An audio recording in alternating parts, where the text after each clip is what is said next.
A college football tradition like no other.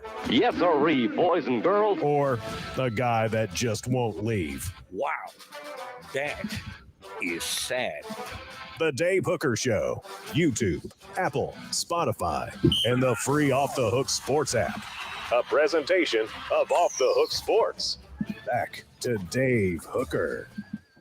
He is Caleb Calhoun. I'm Dave Hooker. Welcome to the program. As a lot going on certainly is, and we want to welcome an exciting new sponsor to the program. It is Zen Sports. If you haven't heard about them, download the app. And Zen Sports is a great way to do some peer-to-peer betting, so we'll get into that. That's a little bit later in the year, but Zen Sports, excited to have them on board. I'll tell you more about that as we go along. So there is a lot to get to. How are you, Caleb Calhoun?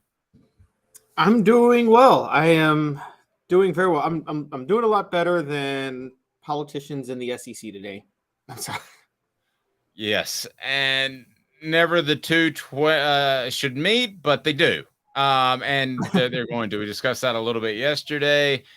We always leave it up to Caleb Calhoun to do our politics report. Do you want to do a politics report on what happened recently with Donald Trump, or do you want to do a hard pass on that? I'd prefer you do a hard pass.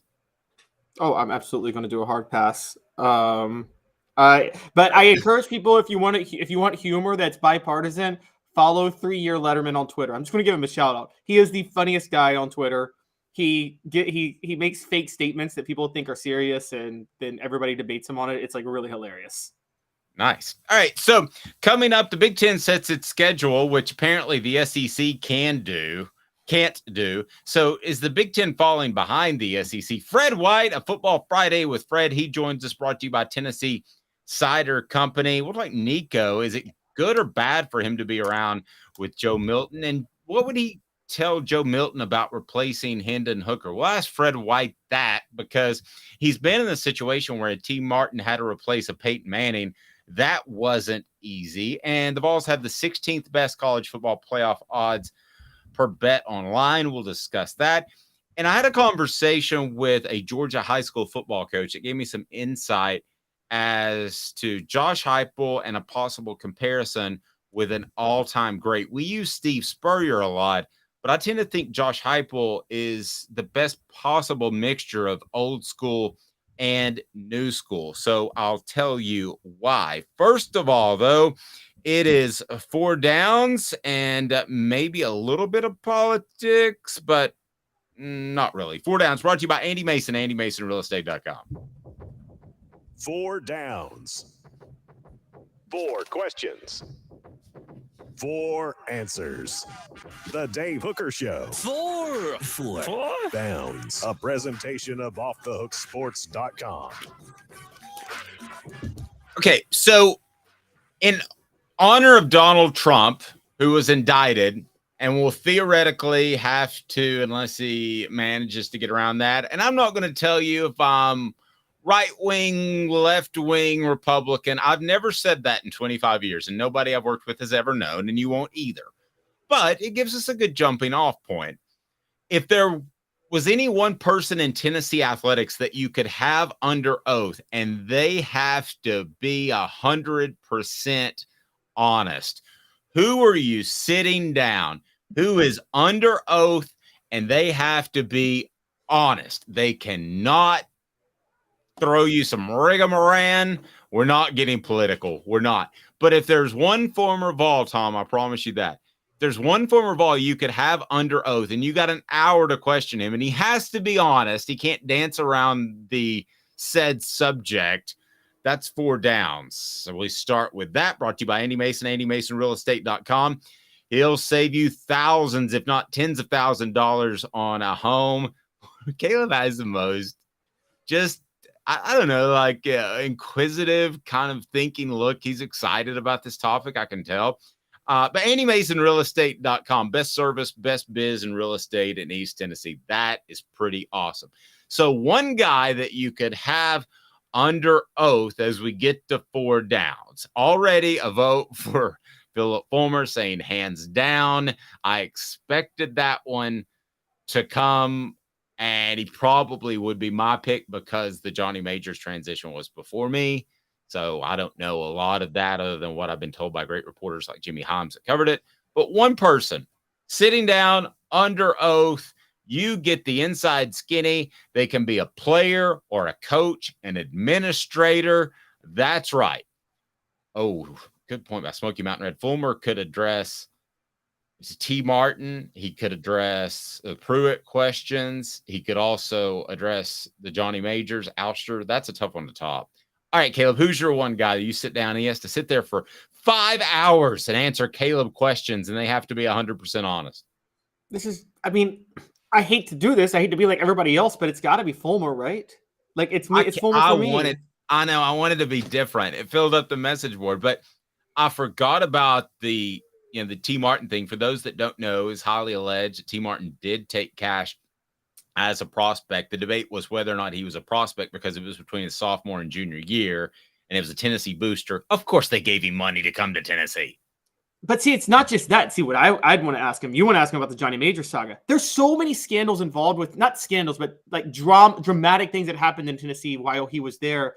Like what I want to ask him is, because it was rehashed in 2016, I want to ask him what he knows about the lawsuit that the trainer filed against Tennessee, because Fulmer was named in it at one point. I have one better.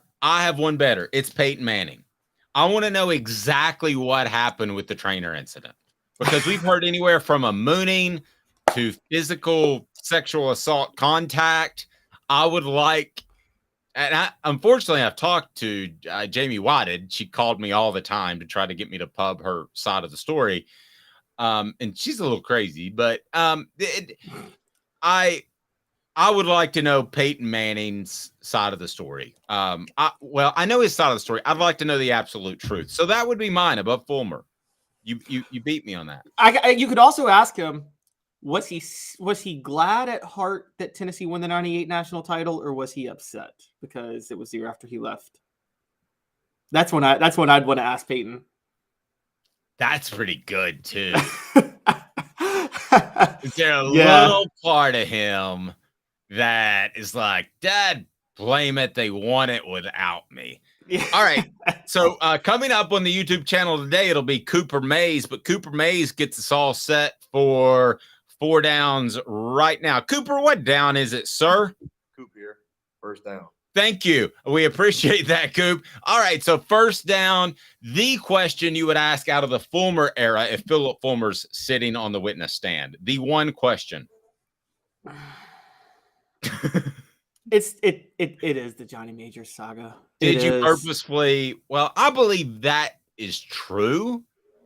So mine's the T. Martin. The message board won me over again. Mine would be, were you aware of T. Martin getting payments? Because ultimately that led to a national championship. I'm sorry. I just saw Reggie Top Tom's message. I'm dying.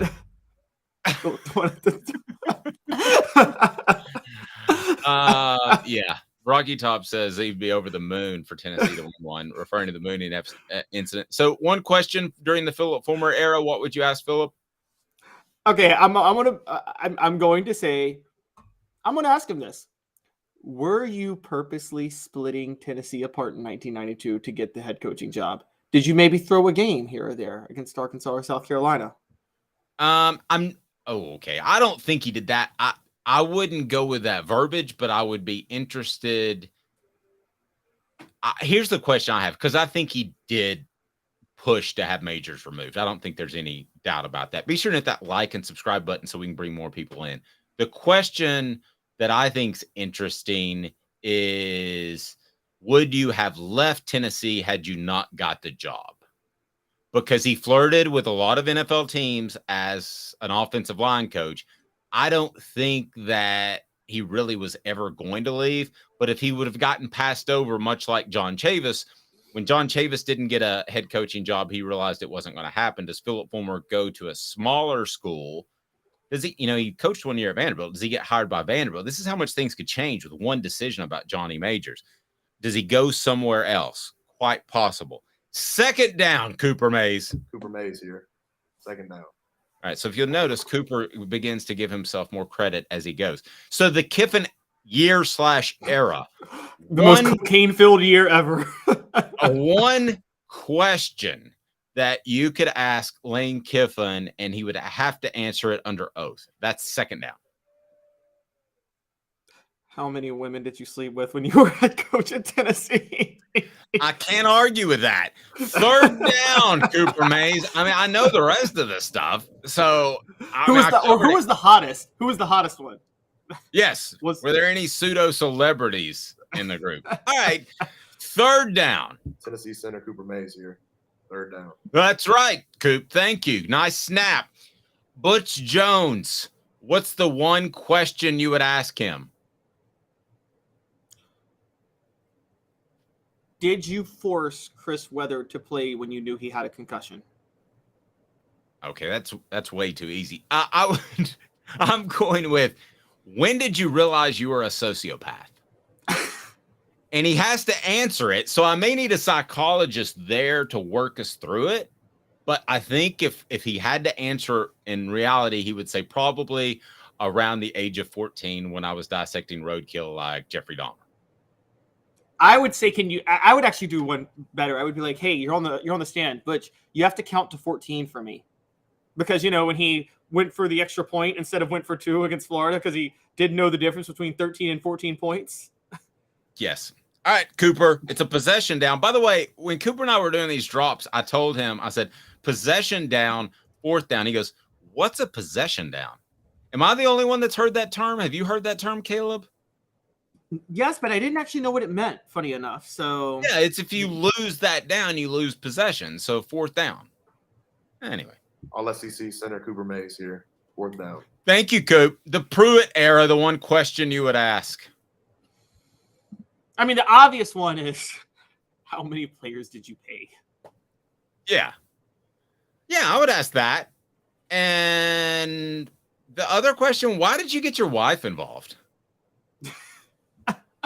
Seriously, why did you? Because you've got hostesses running around that could do that. You've got ancillary players. You've got people in the recruiting department that aren't even paid. I don't know why his wife got involved. And particularly given the fact that he coached under Jimbo Fisher, why do you want football players around your wife, man? I mean, I'm sorry. I don't. I mean, as it turns out, Robert Peace married one of Philip Fulmer's daughters, and that was great. But for the most part, I don't want players around my wives or daughters. That's just me. And I don't have multiple ask Jimbo wives. Fisher how that worked out. Didn't work out well. It didn't work out well. And it didn't. I don't think it worked out particularly well for Michael Jordan when he was at Michael's in Knoxville back in about 1992. But we won't get into that. People talking about Jimmy Butler. Is he a love son of Michael Jordan? There's a love daughter in Knoxville. I'll be the first to tell you that, but that's an absolute fact. Coop, what do people need to do? Cooper Mays here. Hit like and subscribe. Well, absolutely do that. And it's time for What the H? And it's brought to you by Craft Treats. Why does the Big Ten suddenly seem more competent than the SEC? Hit that like and subscribe button. What the? What was he thinking? Release the hounds. The Dave Hooker Show. Keep cool. A presentation of offthehooksports.com. The Big Ten sets its scheduling model immediately, and I thought, I wonder if the same thing is going through Caleb's head as my head when I saw this news break. They're able to keep all of their important rivalries, a 9-game schedule model, and it was up and done. I think the Big Ten is pretty stupid for going out and get Southern California and UCLA, but they did it. They were aggressive. They did it competently. Nobody knew about it until it was happening. And they got what Caleb thinks is a better TV deal. I'm a little bit going back and forth. I want to see where the SEC ends up. So what the H? Why does the Big Ten seem like the better run conference all of a sudden, just in the past year, but particularly the past few weeks where the SEC was stumbling all over sand at SEC spring meetings? I think what happened, and this is the honest truth, because remember this, during COVID, after COVID, we all thought the SEC was the best run because Greg Sankey to his credit, did a masterful job making sure the SEC had a football season during COVID. Yes, there were games canceled, players had to sit out, fans were limited in the stadiums, but Greg Sankey got through a full season. No other conference did that. I give him a ton of credit for that. Then I think what happened is Texas and Oklahoma reached out to the SEC to join them. Greg Sankey was called flat-footed, but you accept them if you can get them into your conference. So he did. Whereas when the Big Ten decided to expand, they planned to expand. They put together a plan to expand before they reached out to USC and UCLA. They were like, we're going to go get them. Then we're going to go negotiate our TV deals. And then we're going to figure out the rivalries. They had all that set in stone before they ever tried to expand. Whereas with Greg Sankey, it looks like Texas and Oklahoma called them, and the SEC was just like, oh, I guess we should add them. And I think that's how it went. Yeah, but you're kind of Trent Dilfering that. I mean, Trent Dilfer still won a Super Bowl, even though he wasn't the primary reason that the Ravens won the Super Bowl. So you have to give Sankey credit. If we're going to give him a hard time for other things that don't get accomplished, like the schedule, we have to give him credit for Texas and Oklahoma. Now, you're a little bit more down on Sankey than me, and that's fine. It's probably somewhere in between. There's a little bit more gray area. You brought up some points that I thought were really good about how maybe he's just captaining the ship as opposed to truly guiding the ship. And this has been my first real, the schedule thing has been my first real kind of second glance look at how is the SEC being run, because these sorts of these sorts of sports organizations are not suddenly stupid. They don't suddenly make mistakes. There tends to be an erosion in decision making, and maybe that's what's happening on the front end. I think we all saw in golf that it took about 2 years, but the Live Tour basically looked at the PGA Tour and said, we can take this thing over. And so could we be seeing a slow erosion after great leadership with Slive and Roy Kramer before? I don't think we're to that point, but after this scheduling news, I think it's at least up for conversation. I don't think there's any question about that. But until the SEC slips behind the Big Ten, and I mean on the field and in terms of popularity, you still have the SEC hitting all kinds of TV records each and every year as far as viewership. I just can't throw what Sankey has done out the window. I can't. What good are the records if you're not getting paid for it? Say again, what? What good are setting those TV records if you're not getting paid properly for it? Like the whole concept is to get your money. You've given me doubt. I mean, you've given me pause, reason to think. I still just. And think about this. Here's the big part. And don't sleep on this, by the way.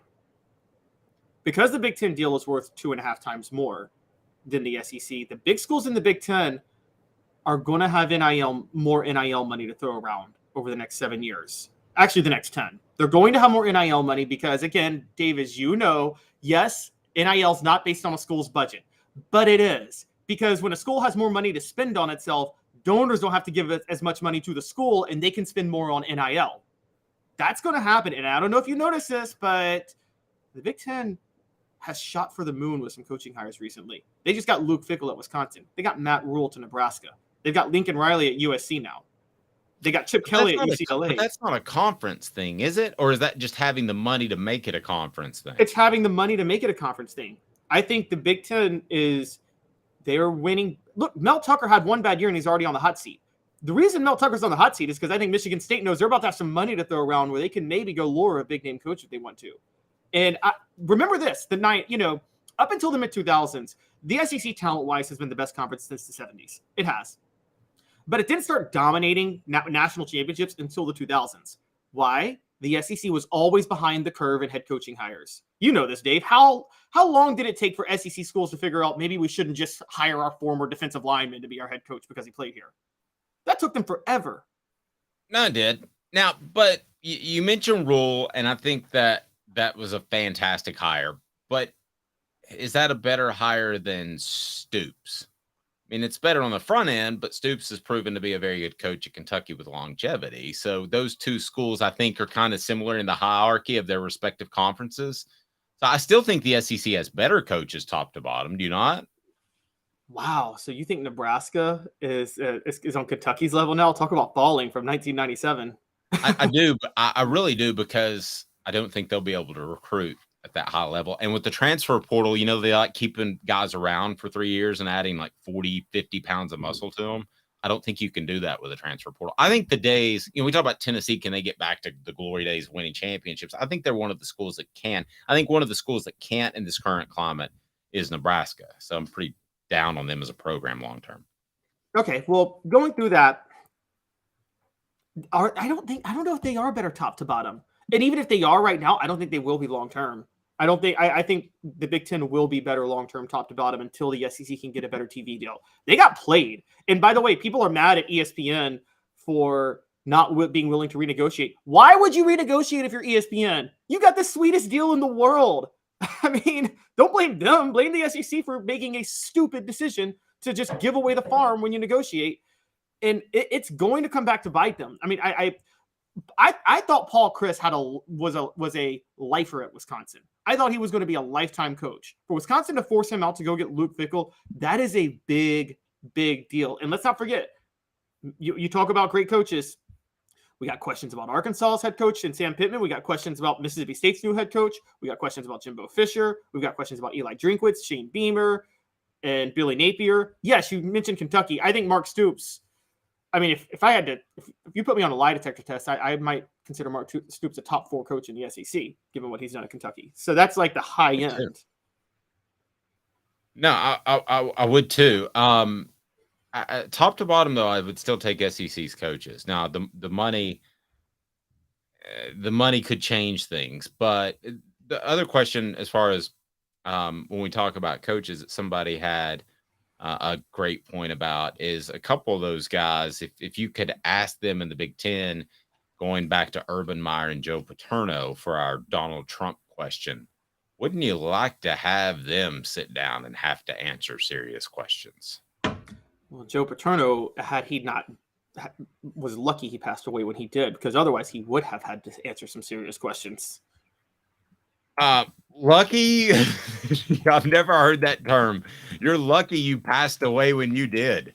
Otherwise, he would have been indicted and he would have had to testify under oath, because there was the free report that came out that next summer.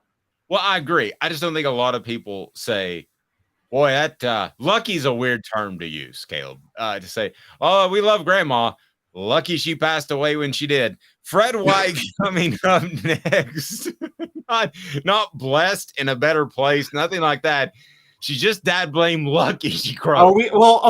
I'm not sure Joe Paterno is in a better place. So, youch. Judgment Friday. 2 minutes. How about my guy Fred White, a Football Friday with Fred? I'm going to ask him a couple of things.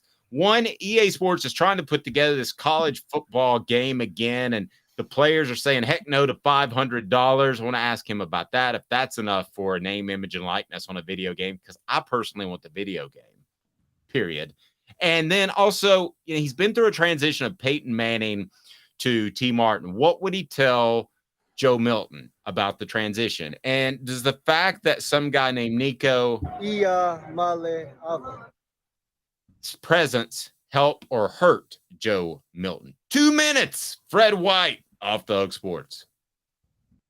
And Craving Wings South North Shore location, where we've heard people say that you can get the best wings in East Tennessee. Pero ¿quién es este? El número 87, Jacob Warren. I'll just do 6 of my sauce 87, please. Imposible, señorita. Dale 6 más. Look at these wings. Perfectas, deliciosas, fantásticas. Man, I don't know what you're saying, but it sounds awesome. How do you say fresh, never frozen in Spanish? Frescas, nunca congeladas. Make your way to Craving Wings and get you 6 más. But what was funny about Cadis, we were a full continuum of care at that time. We had detox, we had inpatient, we had outpatient. So we were doing a lot of the things that we do now. But now we just do them so much better. It's really a simple program, but we're complicated people. I am what I am, and now I got to do something about it. You can take your life back. Call Cadis today. Got cataracts? We can fix that. Never miss another moment. With a little help from Doctors Campbell, Cunningham, Taylor, and Hahn at cctis.com. Do you want to own the more that owns every job? Then get to Vassey Lawn and Garden in Cleveland and get you a Toro. I'm David Vassey, here to talk to you about Toro. With a Toro Zero Turn, you'll get more out of every minute and you'll reach the finish line faster. At Vassey's, we like to say, no matter if you're mowing 3 acres a week or 11 lawns a day, homeowners and business owners alike find confidence in equipment they can trust from top to bottom. Vassey Lawn and Garden, Highway 60 North in Cleveland. Man alive, it's worth the drive. Our family has been creating jewelry since 1986, each piece unique with a story all its own. I'm Rick Terry with Rick Terry Jewelry Designs. I'm a jeweler, and I want to be your jeweler.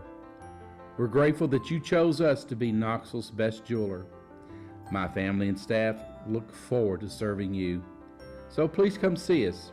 Kingston Pike and Campbell Station Road in the heart of Farragut and downtown on Gay Street, right next to the Tennessee Theater. Who's this guy? Hello, who is it? The Dave Hooker Show, Who? a presentation of Off the Hook Sports. What? YouTube, Apple, Spotify, and the free Off the Hook Sports app. Back to Dave Hooker. All right, here we go. We want to bring in Fred White, VFL safety, part of the Celebrate 98 series. His appearance brought to you in part by Tennessee Cider Company. Use the HAT promo code, and you get some free swag, and you can order the cider almost anywhere that you are listening or watching this program, and it is awesome. Fred, happy Friday. How are you, sir? I'm doing good, Dave. How about yourself? I'm well. Football Friday with Fred today brought to you in part by Craft Treats as well. Go to crafttreats.com. If you got a pet that's troubled by arthritis, digestive issues, or even anxiety, they have the CBD derivative chill pills that will help your pet. Also, they have great pet treats across the board. Use the promo code Off the Hook to get 20% off. Pretty good stuff. All right, Fred. So the whole NIL thing started with the usage of name, image, and likeness on video games. It's basically Ed O'Bannon with UCLA started the lawsuit, and that's what got everything going. So now we're trying to. And you and I have played video games before. I think we always played the NFL version, the Madden version. But nevertheless, I would love for the college football version to come back. So here is what they've worked out: is the players will get roughly $500 per. There's a lot of players. There's 85 scholarship guys. So you have to pay a lot of guys. But when I throw that number at you as a former player, that number, $500, what do you think? I mean, it was better than what we got. We got nothing. So, yeah. I mean, here's the thing. We talk about, so Celebrate 98 is something that we do, and it's been going well. And myself and Jermaine Copeland talked about how we had $200 between us to go to spring break. But everybody in the world could play our video game with our likeness on it and image on it, and we couldn't get $1. So, I mean, yeah, $500 would have been great to go to spring break with. Absolutely. Mm-hmm. So 500 is enough. If you had a vote at the table, you'd say that's good? Well, that depends, because here's the thing. You give Peyton Manning $500? Oh. You understand what I'm saying? Yeah. So guys that don't need it are getting it. Is that what you're saying? Yeah, I mean, do you give Peyton Manning $500? It's Peyton Manning. He's up for the Heisman.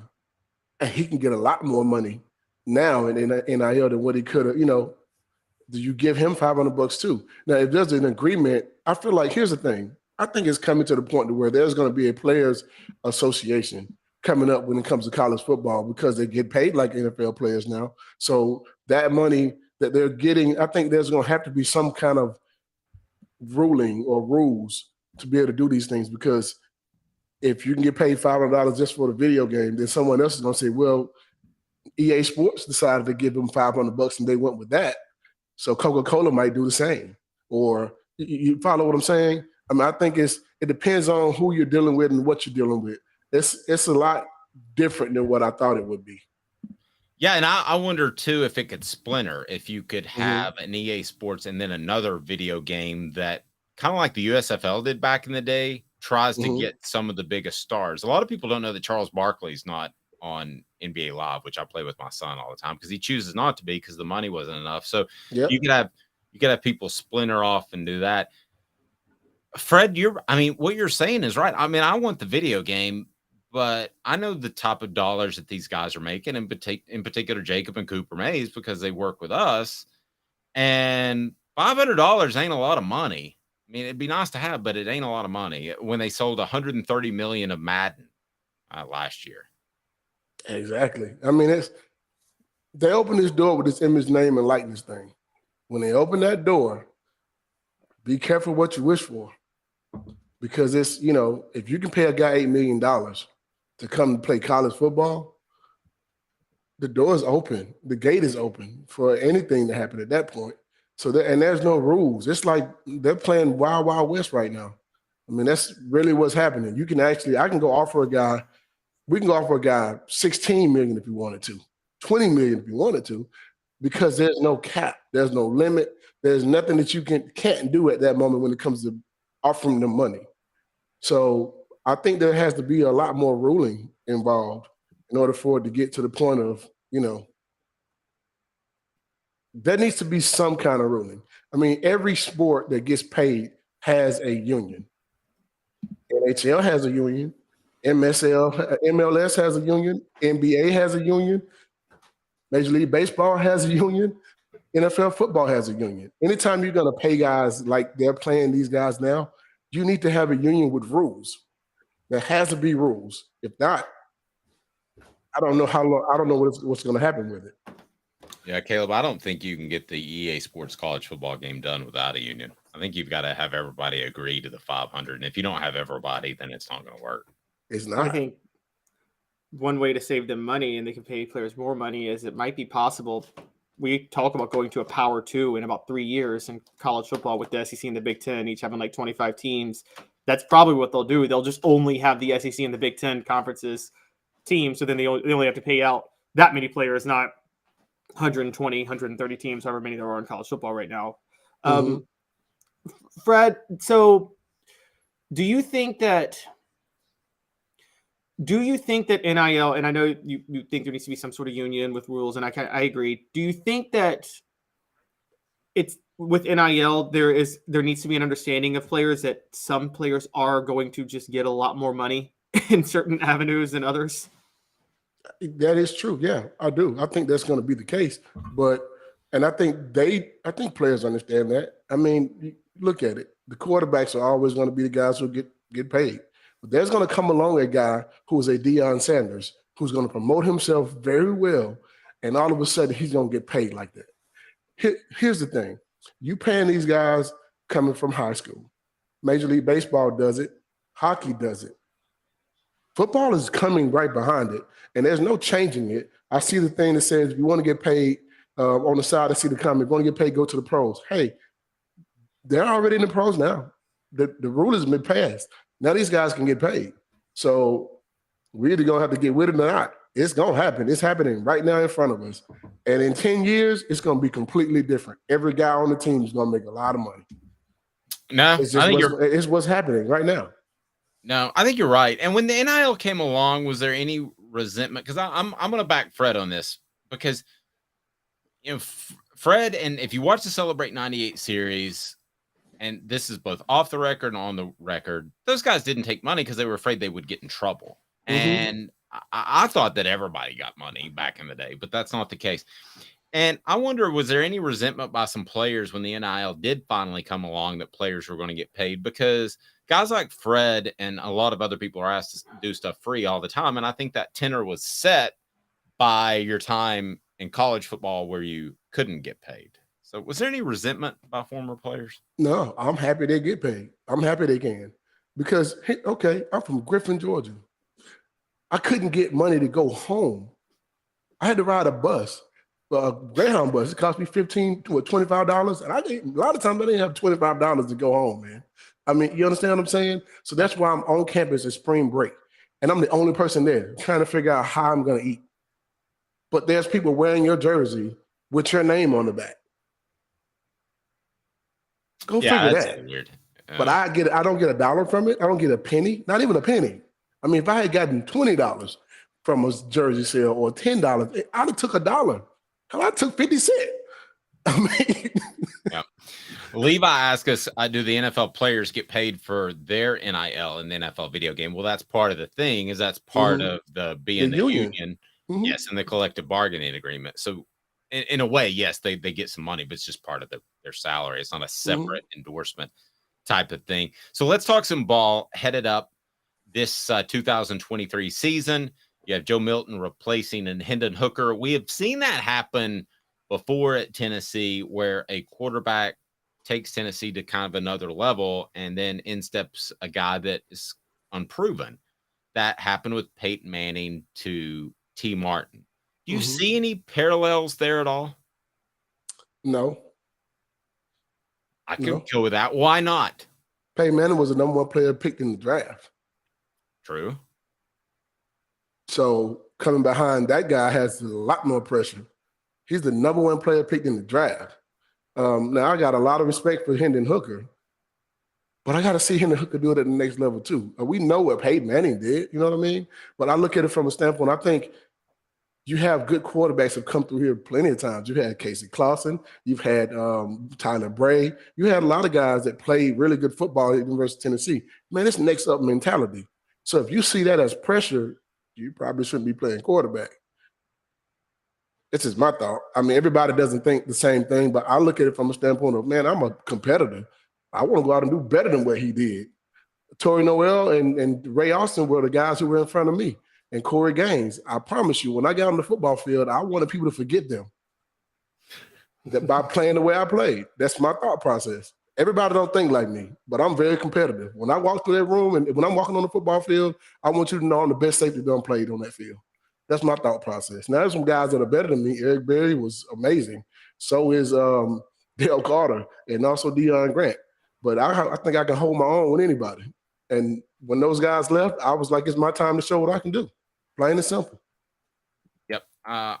It's kind of the whole corporate thing. You always want the CEO that replaces you to basically be a massive failure. It makes you look a little bit better in retrospect, right? Yeah, it does. But it's, for me, it's like, I remember the guys telling us back in the day, and it was part of Tennessee culture, right? It was one of the reasons why we won. If you were a senior, leave your position in a better place than what it was when you got it. So you teach the guy behind you everything you know so he can be better than what you were. That's the whole thought process of trying to keep the program going in the right direction and also keeping your winning program together. That's part of culture, period. That's your locker room. That's on the football field. You teach those guys the right way to do it so that they can understand, hey, man, this is how you do it, but you add your own to it to make it better. Yep. So, Fred, building off that, would you say that T. Martin, because I had a joke in the first segment, I'm like, I wonder how Peyton Manning feels if they won the national title after they left. But do you think that's do you think that's actually a good representation of Peyton Manning's legacy, that he left the situation for the quarterback situation better than when he found it, even though he wasn't there to win the national title? He left the university in a better place, period.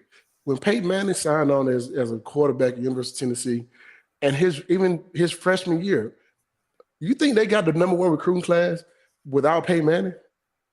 You think some of those top 5 receivers would have came to Tennessee if Peyton Manning wasn't the guy who signed on the dotted line?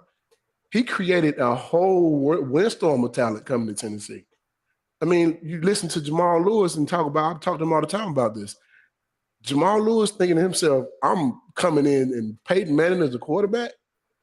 You can't stack the box. He created a lot of things for University of Tennessee to be better and us to be able to win a national championship. And we also saw perfection from a guy every day and his hard work and leadership. So, yeah, I think he left the university in a way better, not just the position. I'm talking about the university as a whole because of what he did and coming back to University of Tennessee his junior year to play his senior season. I think that's All of that makes a sense of how we won a national championship. That 1995 team, we talk about the big uglies with Mercedes Hamilton on the night Celebrate 98 thing. We talk about how the offensive line was the leaders of the group. Mm-hmm. You had Bubba Miller, Leslie Ratliff, Jason Lehman, Jeff Smith. All those guys were the leaders on the football team, but they set the tone too. Those are the reasons why we won championships. We won championships because of the culture. We won championships because of those guys giving everything they had and showing you the way.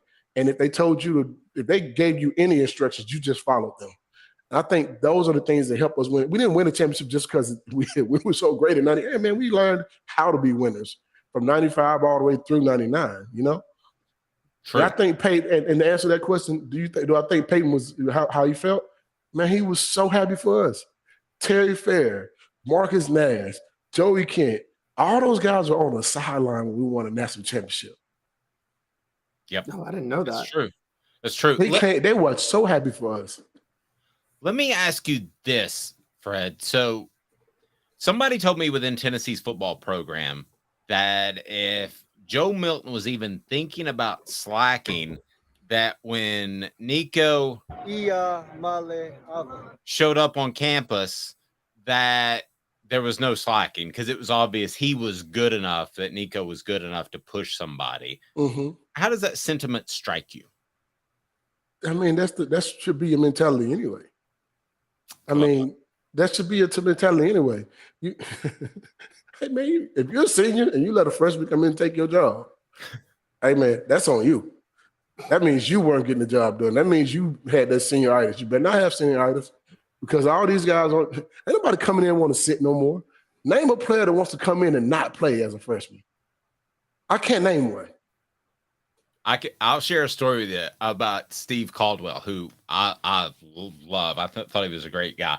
But I remember asking him one time shortly after signing day at a spring practice. This is when I learned quickly kind of that freshmen aren't expected to do anything. I said, well, some of these guys that you have at defensive end, do they get motivated by signing the guys you had, which are 4- and 5-star guys? He goes, good gracious, if they need to get motivated by incoming freshmen, we've got a problem, Dave. Got a real problem. Got a real problem. And the other part of that is someone told me this a long time ago when I was getting recruited, and it still holds the same to me today. If you see a football team that has a lot of freshmen starting, or that you can come in and start as a freshman, your team is probably not that good. It's either your team is probably not that good, or you got to be the most exceptional freshman that I've ever seen. I mean, you think about it, from 1995 to 1999, my time at UT, I know one freshman that made an impact. One. His name was Jamal Lewis. He was the only freshman that came in that was ready to play immediately. That's it. And you're talking about a whole lot of guys that played NFL football. Jar Henderson was a 5th player picked in the draft. Albert Haynesworth was a 6th player picked in the draft. They sat the bench. You understand what I'm saying? They sat the bench for a whole season, bro. They weren't ready to play. So I don't put a lot of stock in freshmen. I put a lot of stock in the guys. I mean, you may get a guy every now and then that can come in and do it, but those are generational type players. If you come into the SEC and you can start as a freshman, you better be a dog. You gotta be a dog. That's the only way for you to get on the football field. Yeah. And Drunken Ray Golf, which you can learn more about Drunken Ray Golf on the Mercedes Hamilton Celebrate 98, which is going to drop today. Drunken Ray explaining Golf, so much why so many of you guys didn't commit to Georgia in the 90s. Yes. Drunken Ray Golf, like Jasper Sanks over Jamal Lewis, and may or may not have shown up at Mercedes Hamilton's home to recruit him, heavily intoxicated. But I remember going to Georgia's football camp, and he was the head coach. And I'll never forget myself and Takeo Spikes. And you don't know who Takeo Spikes is, you need to Google him. Oh, I do. I know. I think he's going to be a Hall of Famer. He's going to be a college Hall of Famer coming up, and I think he's going to be a Hall of Famer in the NFL too at some point.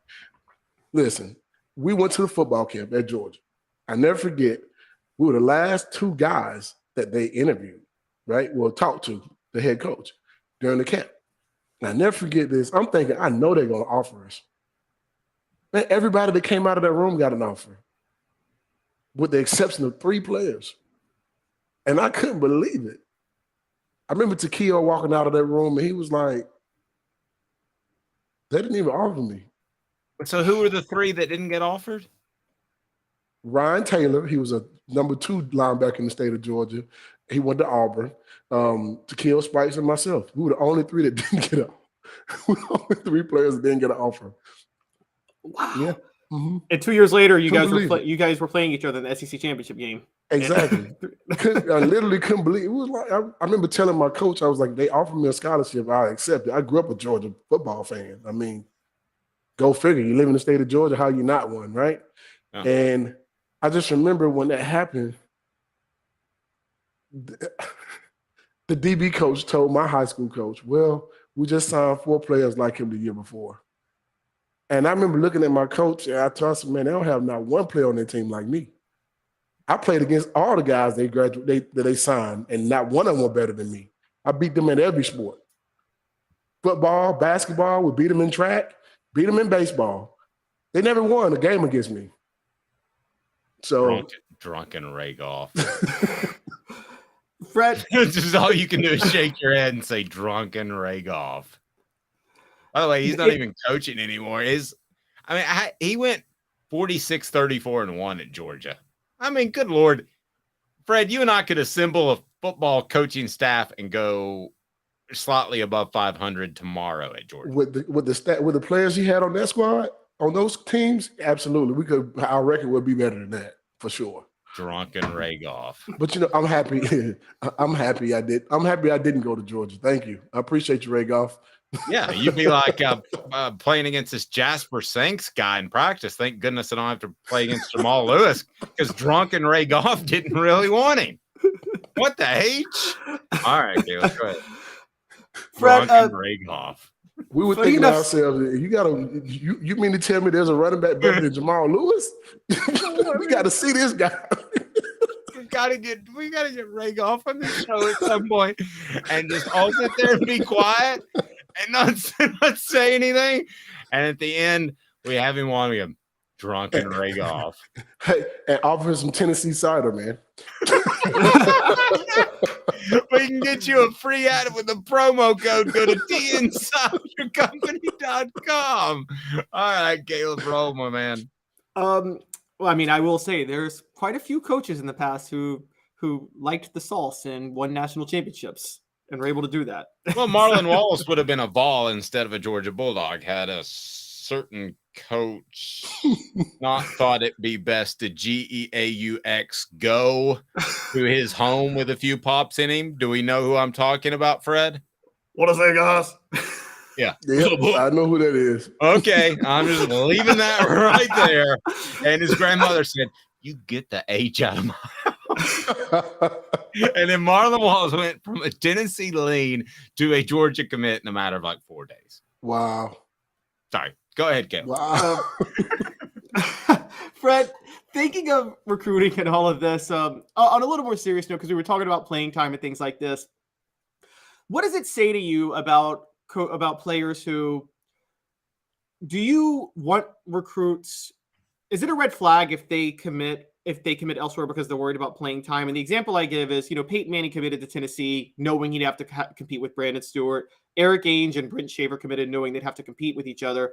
But the same year Ainge and Schaefer committed, Brian Brom would have committed to Tennessee, but decided to go to Louisville because I don't think he wanted to compete with them for playing time. Is that a red flag when a quarterback or anybody commits elsewhere because they're scared of competing?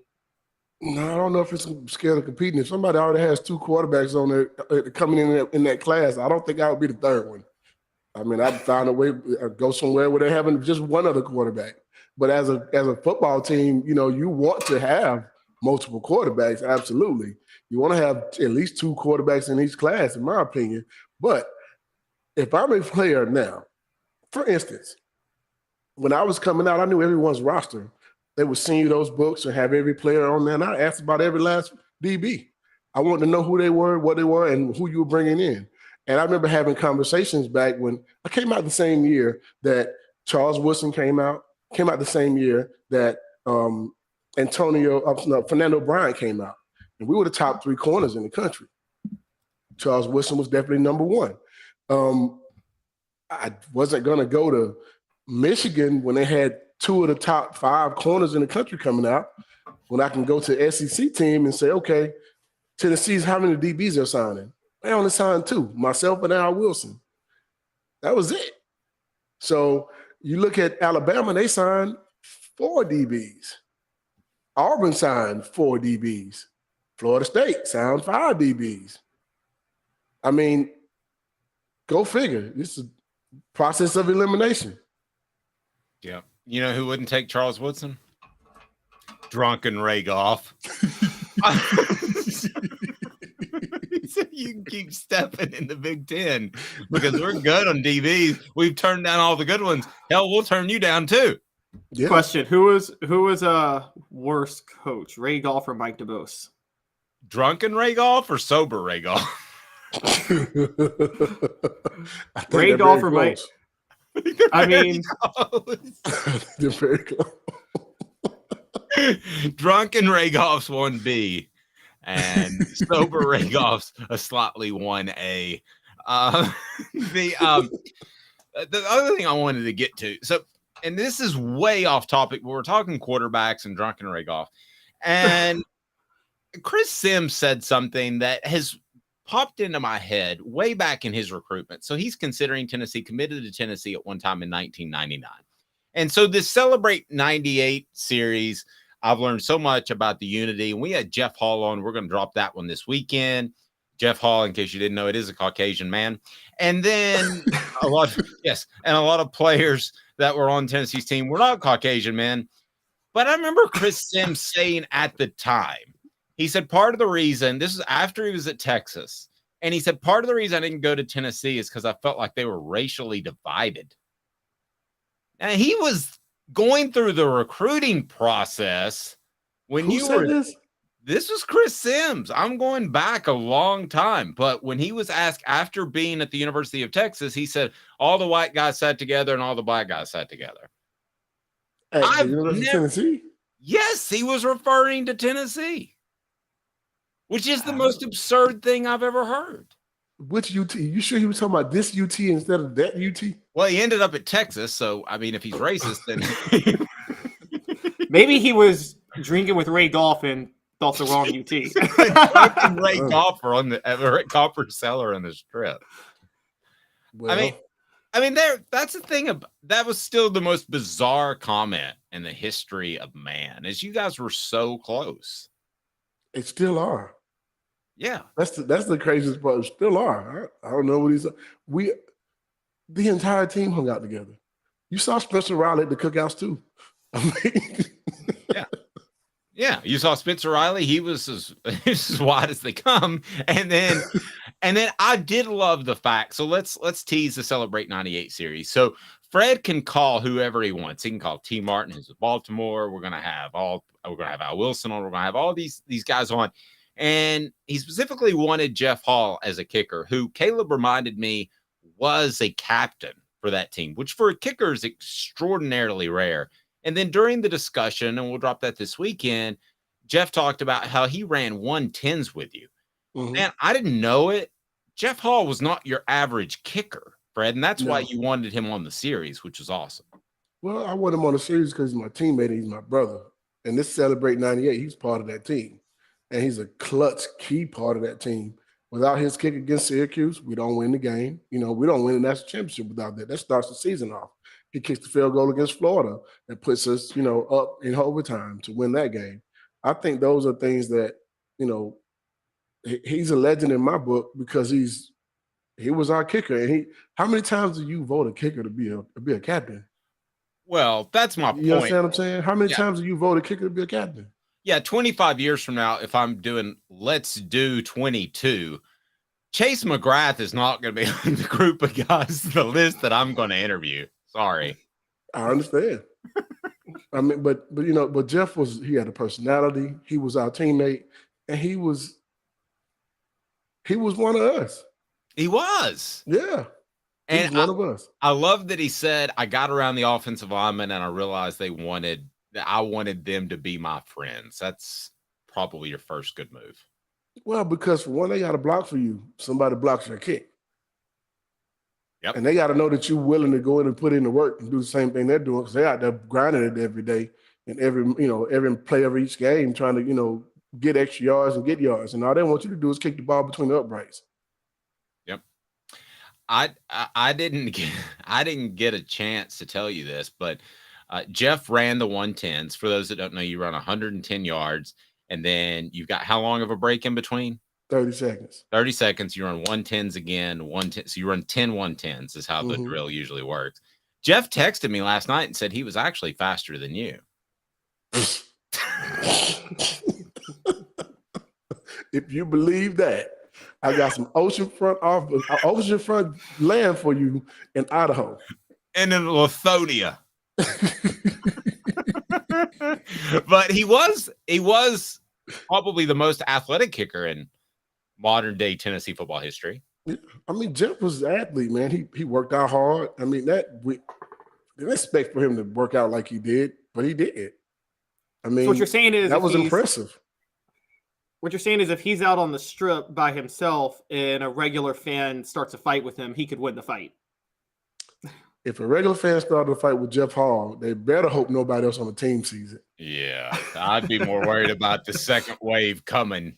Led by Fred White is what I would be. They better hope nobody on the team sees it. You touch Jeff Hall, you want to. It's not going to go well for that dude. All right, Fred, if people need insurance in the Georgia area, you're going to expand to Tennessee pretty soon. But if people need insurance, how do they get in touch with you? Because they'll be in good hands. Well, you can give us a phone call at 770-381-0367. You can also look us up on every social media platform there is: Twitter, Facebook, Instagram. Just search for Fred White Allstate, and we're there. Google us. We're there as well. You can actually do your own quotes online without even talking to us. We're willing to help you do anything we can help with. Educate, give you answers on things you may not know, even if you don't go with us. Our whole goal is to make sure that you're educated when you leave our office or when you leave from talking to us. We want to be able to help, and definitely you'll be in good hands. Just like Benson Scott had good hands for holding that ball for Jeff Hall. I saw that over there. That's my buddy too. That's true. He has a son that plays some baseball that he's going to be really good. Jeff or Benson or both? Benson, both. Jeff's kid's a little younger, but Benson's son is going to be, I think he's a UT commit. Mm-hmm. Yeah. Okay. Well, good stuff. Yeah. And then you always got Bobby Scott, who's fantastic, who gives great insight to football, but starts every answer to a question with, well, you know. Leave Bobby alone, man. I love Bobby. Explain relativity, Bobby. The theory of relativity. Well, you know, E equals MC squared. And I mean, his answers are always great, but he starts it with, well, you know. I had great stuff. Hilarious. And we'll talk to you soon. I appreciate you.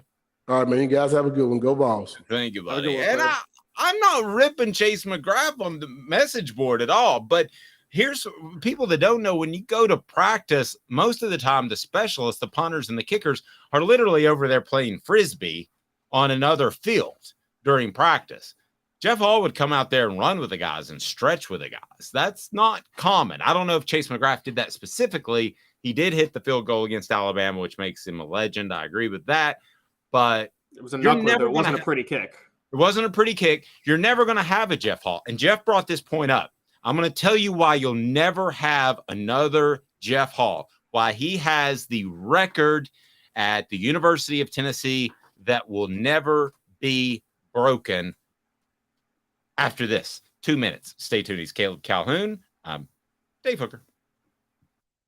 Family has been creating jewelry since 1986, each piece unique with a story all its own. I'm Rick Terry with Rick Terry Jewelry Designs. I'm a jeweler, and I want to be your jeweler. We're grateful that you chose us to be Knoxville's best jeweler. My family and staff look forward to serving you. So please come see us. Kingston Pike and Campbell Station Road in the heart of Farragut, and downtown on Gay Street, right next to the Tennessee Theater.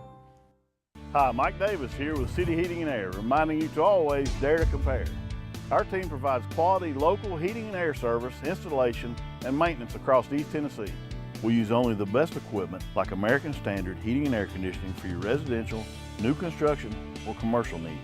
Honesty, dependability, and customer satisfaction have been the cornerstones of our business since 1961. City Heat and Air. There's your pair.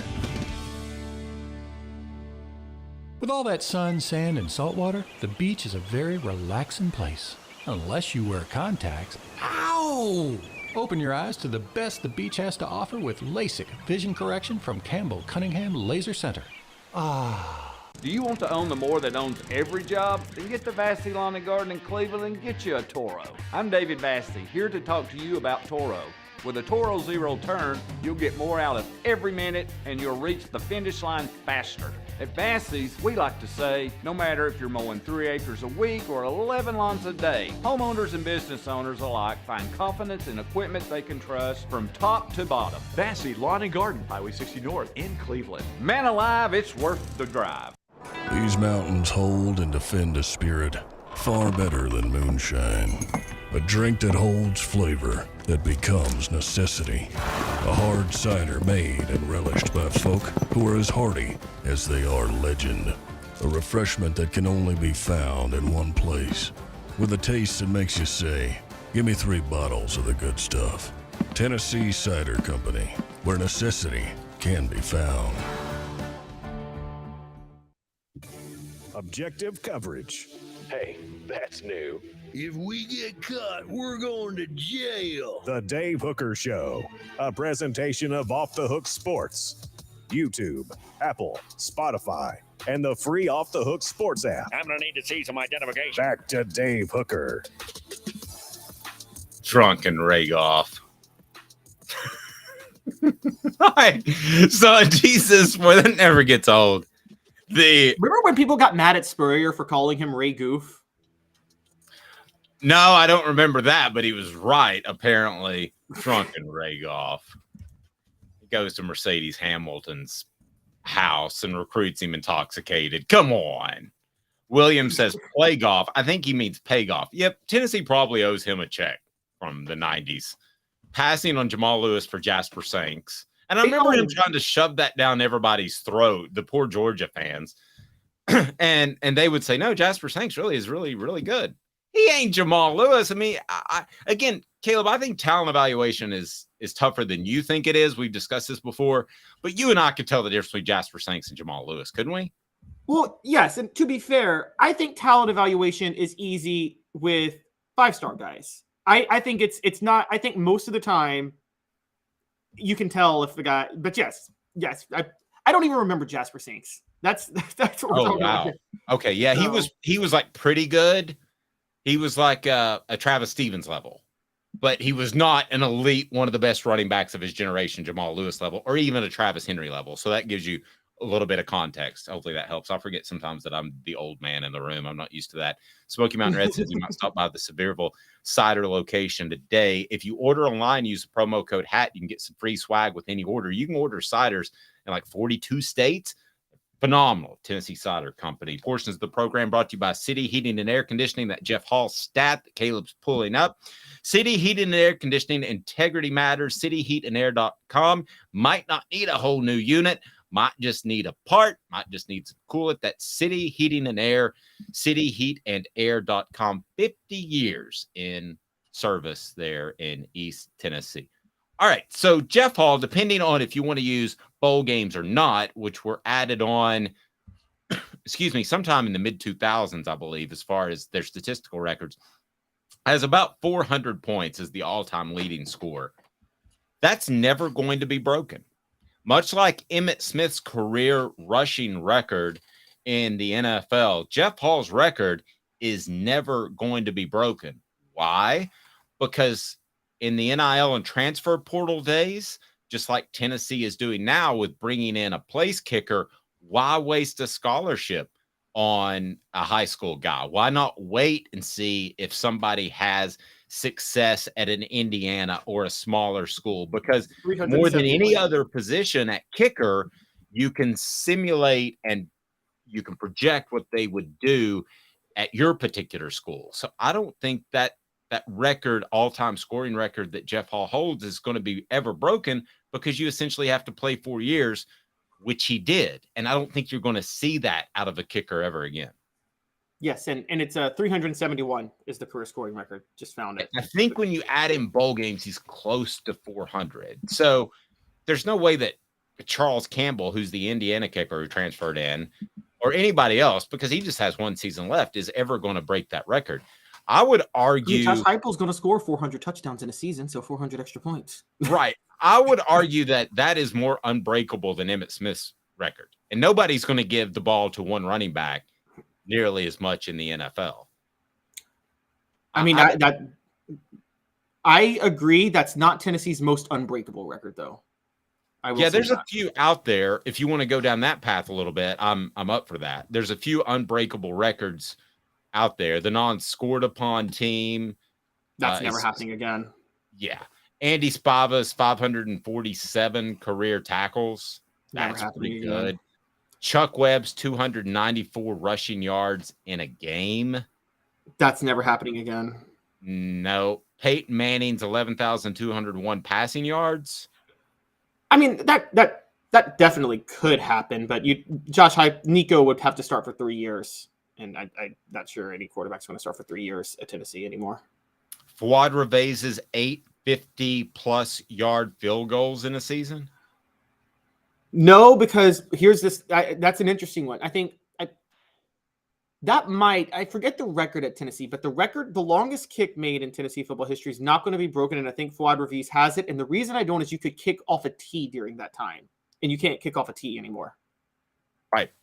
I'm going to, out of that group, we'll just go ahead and make this a smoky hot take. Out of that group, it is obviously, I mean, we have to take the 15 straight shutouts, right? That's never going to be broken. But never going to be broken again.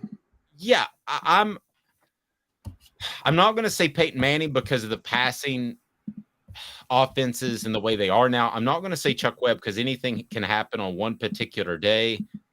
Fuad Revaiz's 850-plus yard field goals, sure, that's a factor. But I'm going to go ahead and say above all of those, other than the consecutive shutout streak, is Jeff Hall. I don't think that his record will ever be broken at Tennessee. When we do celebrate, what about T. Martin's record?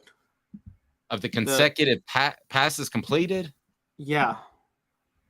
I think if you wanted to, you could go out and break that record with a bunch of screen passes. And Or what about Joey Kent? I always thought that was the lamest record. Do you remember the South Carolina game where they're throwing little flat passes and like the easiest passes? But they were scoring touchdowns all of it. Which there was a touchdown pass he threw over the middle into double coverage. It was crazy he completed that.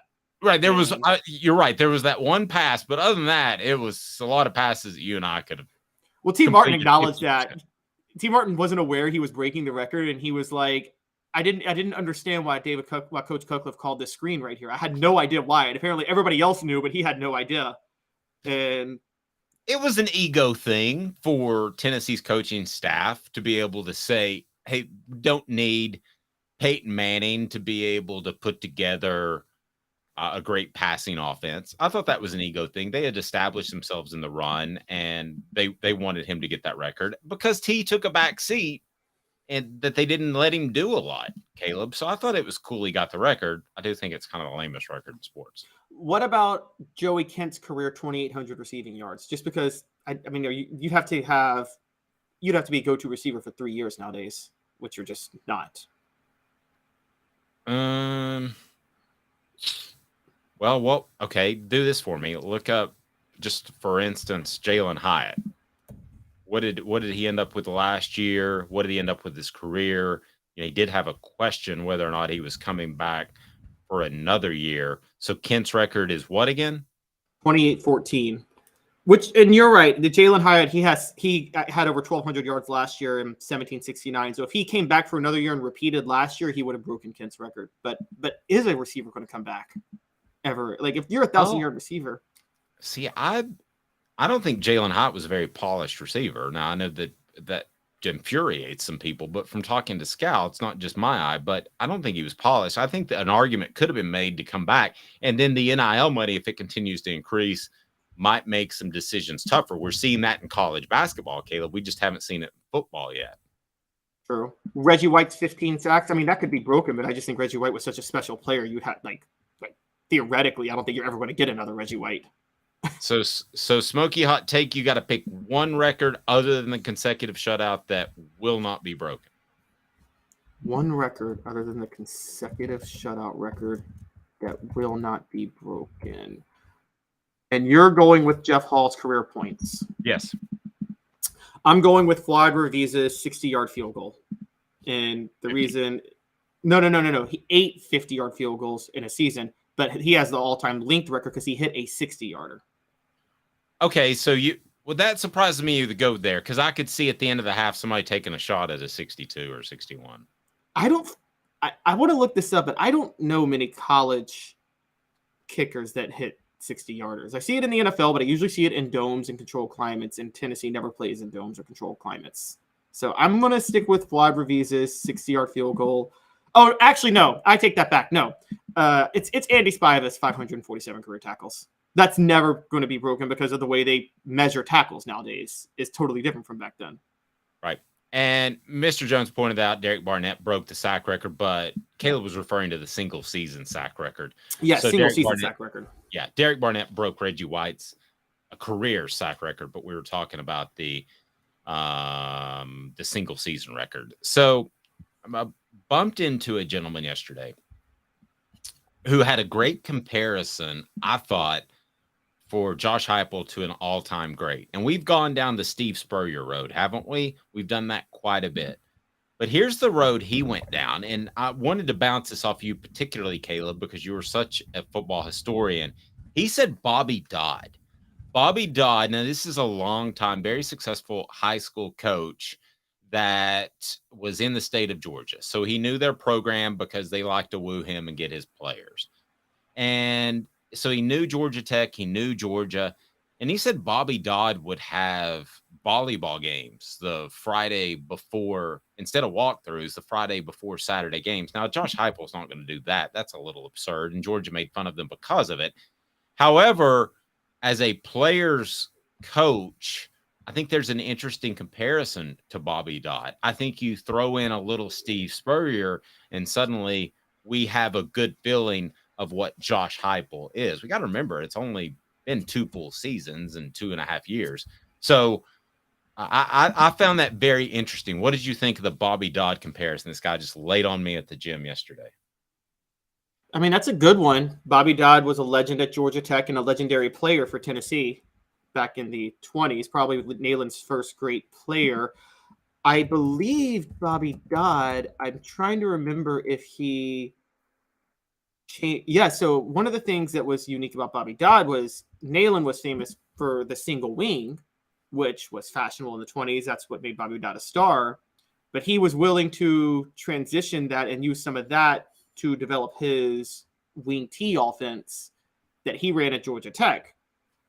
Similar to how Josh Heupel was part of the Mike Leach air raid and then developed his own offense when he went to Tennessee from the air raid, but also included the veer and things like that.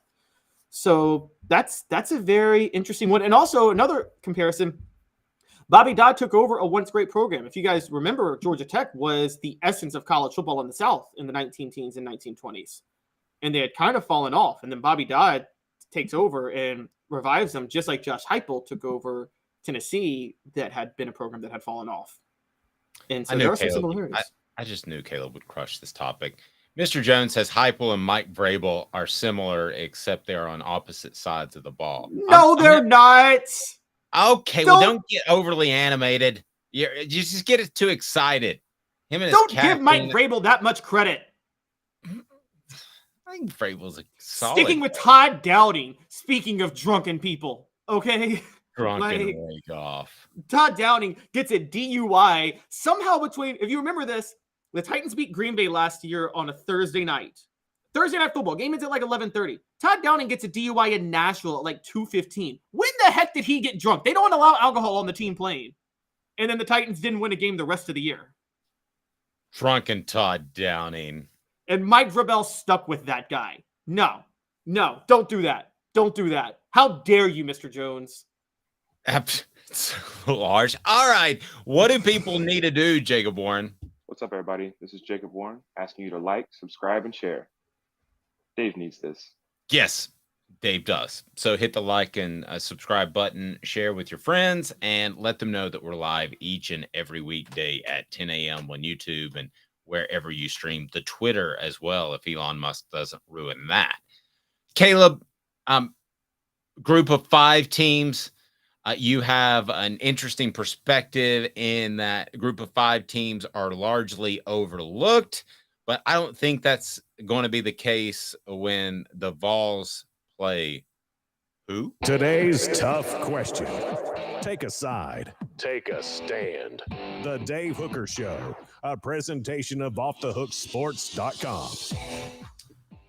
Does Tennessee play the best group of 5 team this year as a whole? Brought to you by Vassy Lawn and Garden. Man Alive, it's worth the drive. Go to Vassy.com to learn more. With their buying power, it's worth the trip from Nashville, Knoxville, or Chattanooga to Cleveland, Tennessee to save thousands of dollars. Vassy Lawn and Garden, Vassy.com. They bring you the Vol Report with Jacob Warren each and every week. So, Caleb, this group of 5 discussion is pertinent to Tennessee. Why? Because Tennessee plays who I believe to be the best group of 5 team in the country this year. The team that's going to get the New Year's 6 bid out of the group of 5 in the Texas San Antonio Roadrunners. A team, by the way, that wasn't even Division I a decade ago and is now going to join the American Athletic Conference. They've won the Conference USA the last 2 years. They've won 30 games over the last 3 years. And now they're getting to step up their testing because they've moved into the AAC, which we all, I think, is probably the best group of 5 conference, the American Athletic Conference. Maybe them or the Mountain West, one of the two. You know who helped build them to where they are, right? That was a coach there. Are you aware with a Tennessee tie? Who? I'm not sure. Frank Wilson, a very good recruiter out of the Louisiana area. He went back to Louisiana for a short time when the whole Lane Kiffin thing blew up, and then he got the head coaching job at UTSA, and he helped them transition into being a Division I power. Very, very good coach. So Frank Wilson is back at LSU. He served as the head coach at UTSA from 2016 to 2019, then McNeese University in Lake Charles. He is as good of a recruiter in Louisiana, not named Ed Orgeron, that has ever walked the face of the earth. He is the type of guy that other recruiters should fear in the Louisiana area. He has done a lot, not just for recruiting, but for altruistic reasons to help inner city youth and impoverished areas in both Baton Rouge and New Orleans. He was actually featured on Primetime. Was it Dateline? That used to be such a big news show, and I don't know what's happened to it now because we get news all the time on 18 different channels. But he was featured on that, and if you got to recruit against Frank Wilson in Louisiana, you're probably losing. Intriguing. Did not know that. Well, he's at McNeese State now at a lower level, so it'll be interesting to see how that goes. I feel like if you're coaching one of the smaller schools in Louisiana, not LSU or anything, but I feel like it's easy to recruit at the lower level. I feel like you just need gas money. Well, You're going to find guy. He's back at LSU. He's the associate head coach and running backs coach at LSU now.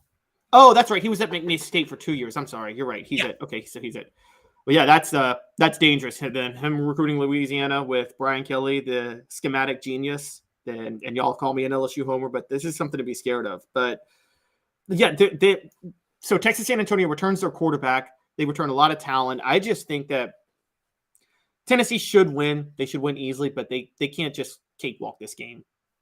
No. And Travis brings up a good point. You get zero credit for beating them. Zero.